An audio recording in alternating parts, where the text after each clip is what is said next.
இந்திமதி மாமி, என்ன மாமி தேடுகிறீர்கள்? எங்கேடி அவளை காணோம்? யார் மாமி? தஞ்சமாம்பாள். அவள் இல்லாமல் நீங்கள் விளையாட மாட்டீர்களே?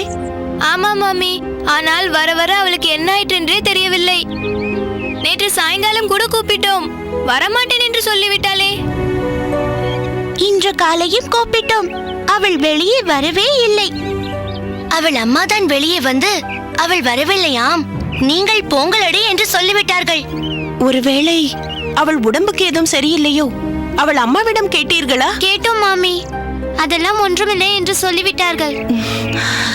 பிறகு ஏன் வரவில்லை? தெரியவில்லை மாமி. அவள் இப்படி இருக்கக்கூடியவள் இல்லையே, எப்போதும் கலகலவென்று இருப்பாளே. அதுதான் மாமி, எங்களுக்கும் கஷ்டமாக இருக்கிறது. பரவாயில்லை, எல்லாம் சரியாகிவிடும். அவளை பார்த்தால் நான் கோவிலில் அவளுக்காக காத்து கொண்டிருந்ததாக சொல்லுங்கள். சொல்கிறீர்களா? சொல்கிறோம் மாமி. இந்தாருங்கள். என்னது மாமி? இதில் அதிரசம் இருக்கிறது. அதிரசம் தஞ்சமாம்பாளுக்காக கொண்டு வந்தேன். நீங்கள் எல்லோரும் எடுத்துக்கொண்டு மீதியை தஞ்சமாம்பாளிடம் கொடுத்து விடுங்கள். கொடுங்கள் மாமி. வாருங்களடி. ஏய், ஒன்றிரண்டாவது அவளுக்கு மிச்சம் வையுங்கடி. எல்லாவற்றையும் சாப்பிட்டு விடாதீர்கள். கவலைப்படாதீர்கள் மாமி, நிச்சயமாக அவளுக்கு கொடுக்கிறோம்.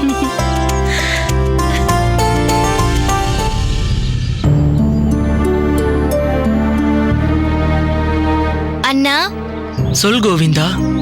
உங்களுக்கு களைப்பாக இல்லையா? ஏன் கேட்கிறாய்?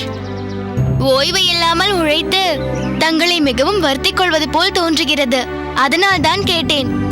அப்படி ஒன்றும் நான் களைப்பாக உணரவில்லை. சொல்ல போனால் மிகவும் மன திருப்தியோடு இருக்கிறேன். திருப்தியோடு இருக்கிறீர்களா?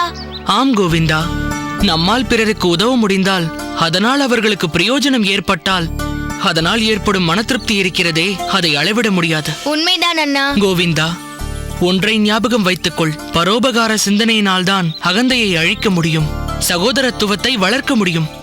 மனம் தூய்மை அடைந்தால்தான் பக்தி மேலோங்கும். அப்படிப்பட்ட மனதில்தான் பெருமாள் குடிகொள்வார். நலிந்தோரை கை தூக்கிவிட இறைவன் நமக்கு ஒரு வாய்ப்பை கொடுக்கும் பொழுது அதை பெரும் பாக்கியமாக கருதி செவ்வனே பயன்படுத்திக் கொள்ள வேண்டும். வைஷ்ணவன் என்பதற்கு பொருளே பிறர் துன்பத்தையும் தன் துன்பமாக கருதுபவன் என்பதுதான்.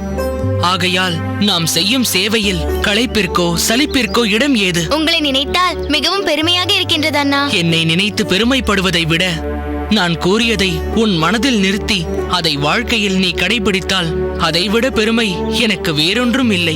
உங்களை பெருமைப்படுத்துவதே என் நோக்கம் அண்ணா. நிச்சயம் உங்கள் சொல்படி நடப்பேன். அண்ணா, அங்கே பாருங்கள், சக்கரபாணியும் சாரங்கனும் அங்கு நின்று கொண்டிருக்கிறார்கள்.